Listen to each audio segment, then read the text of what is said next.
भिवंडी का एकमात्र तालाब वरादेवी तालाब जिसकी अवस्था काफी खराब है, जिसको सुशोभीकरण करने के लिए भिवंडी के कुछ नौजवान युवकों ने हमारा तालाब हमारी मिशन से इस तालाब को साफ सफाई करने का अभियान यहाँ पे छेड़ा था। और जबकि ये काम महानगर पालिका का था। बता दें कि आधे ज्यादा कचरा युवक जो है वो साफ सफाई करके यहाँ पे हटा दिए गए हैं और उसी के दौरान इस तालाब का सुशोभीकरण कराया है। बता दें कि इस तालाब से 5 MLD पानी हर मतलब प्रतिदिन भिवंडी वासियों को फिल्टर के माध्यम से यहाँ पे पहुंचाया जाता है। और इस तालाब में ड्रेनेज का पानी भी छोड़ा जाता है, दूषित पानी छोड़ा जाता है, जिससे इस पानी का कलर हरा कलर का हो गया है। और बता दें कि इसी दौरान युवकों के इस मिशन के तहत जो भिवंडी पुरी के जो विधायक है रईस शेख, उन्होंने इस तालाब का दौरा किया और उन्होंने एक प्लान एग्जीक्यूट युवकों के सामने रखा कि इस तालाब का सुशोभीकरण किस तरह से होना चाहिए। उसी को देखते हुए आज यहाँ पे सुरेश मात्रे बाले मामा जो भिवंडी के खासदार है, उन्होंने आज यहाँ पे युवकों से मिला और इस तालाब का दौरा किया, जिसमें से उन्होंने बताया कि 57 करोड़ की जो निधि है वो यहाँ पे प्रस्ताव में रखा गया है, जिससे 60% जो निधि केंद्र सरकार और 40% जो निधि है वो राज्य सरकार के माध्यम से देने का प्रस्ताव यहाँ पे किया गया है, जिसमें से कुल निधि में से 40% का जो निधि है वो महानगर पालिका द्वारा जल्द से जल्द यहाँ पे उपलब्ध करा के यहाँ पे दी जाएगी इस तालाब का सुशोभीकरण कराने के लिए। मैं चैनल से बातचीत करते हुए भिवंडी सांसद सुरेश मात्रे बाले मामा ने क्या कहा, ये देखते हैं। दीपक विश्वकर्मा, स्पीड न्यूज़ भारत, भिवंडी। देखो, इतने साल से ये जो मुद्दा था, ये जो प्रोसीजर थी, मेरी जानकारी में तो 3.5-4 साल से सेंट्रल गवर्नमेंट में पेंडिंग में पड़ा था। जब मैं MP बना उसके 6 महीने बाद, 4 महीने बाद मैंने खुद देखा, मैं खुद फॉलोअप किया, लगातार 1 साल से फॉलोअप किया।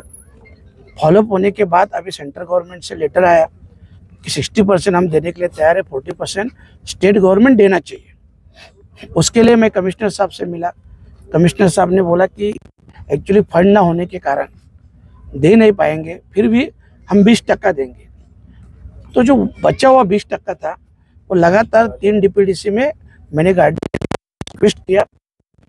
पूरी वीडियो वो सब आपको दे दूंगा। रिक्वेस्ट करने के बाद जो DPDC हुई वो कार्य के अहवाल में खुद गार्डियन मिनिस्टर ने बोला कि इसको एक पॉइंट नोट करो और जो 40% है ऊपर का 20% है, 40%, जो भी कम पड़ेगा वही DPDC में सबके सामने गार्डियन मिनिस्टर साहब शिंदे साहब ने कमिश्नर साहब को बोला तुम ये पास करवा लो, इसके लिए जो फंड लगेगा वो मैं तुरंत दे देगा। और अभी लगभग ये पास हुआ है।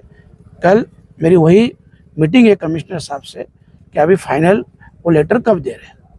मामा, इसमें जो इमीडिएट में जो प्रायोरिटी बेसिस पे जो काम है, जैसे कि 5 MLD पानी डेली जो भिवंडी वाले लोग यहाँ से पी रहे हैं, और उसके बाद में ये जो तालाब के जो प्रदूषण होता है, मतलब एक, और दूसरी एक बात जो ड्रेनेज का पानी इसमें जाता है, तो वो जल्द से जल्द बंद होना चाहिए ताकि आगे का काम शुरू हो।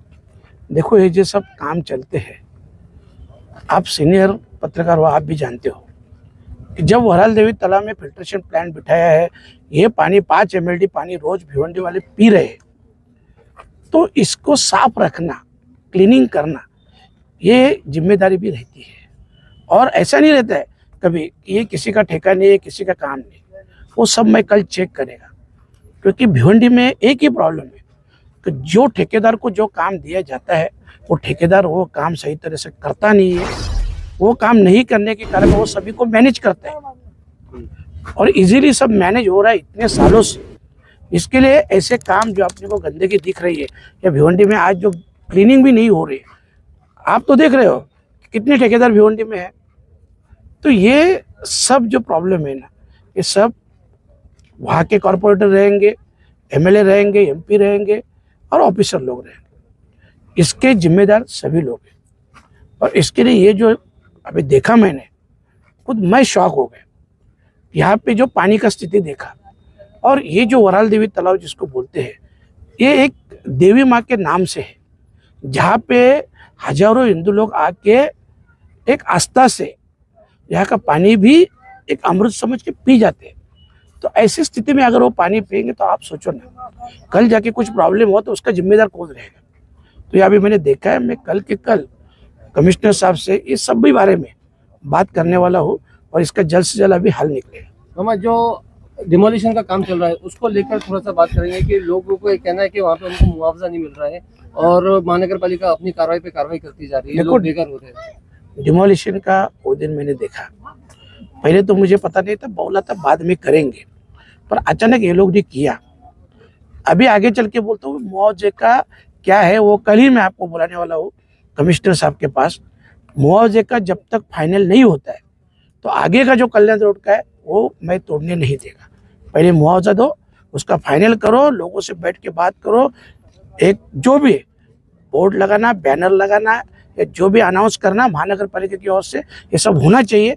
ये जब अनाउंस होगा तब उसके आगे जाके कल्याण रोड का जो तोड़क कार्रवाई वो करने देंगे, नहीं तो नहीं करने देंगे। तालाब के साथ साथ भिवंडी शहर में और भी कई सारी चीजें हैं, जैसे कि बात करें स्टेडियम की और बात करें मीनाताई ठाकरे हॉल की, तो इनके ऊपर भी कोई ध्यान नहीं देता है। जब तक पब्लिक सामने आकर कोई चीज नहीं करती तब तक नगर पालिका या नेता सामने नहीं आते। तो क्या इनके लिए कोई प्लान है? वही तो मैं बोल रहा हूँ ना कि ये सब इसकी सब की जिम्मेदारी हम सब लोग प्रतिनिधि हैं।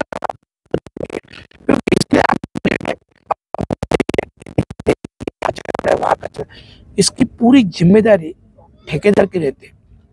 यहाँ पे करोड़ रुपए का ठेका दिया है, पर ठेका देने के बाद काम नहीं होता है, क्योंकि जैसे ये सब जो भी नेता लोग हैं, ऑफिसर लोग हैं, इनको मैनेज करके ठेकेदार काम नहीं करता है।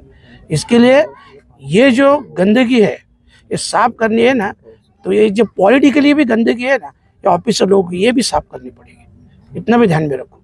और मामा जो अब बच्चे लोग, हम लोग ग्रुप अलग स्कूल के बच्चे, कोई क्लासेस के बच्चे, कोई पढ़ा रहे, हम लोग उतर के काम।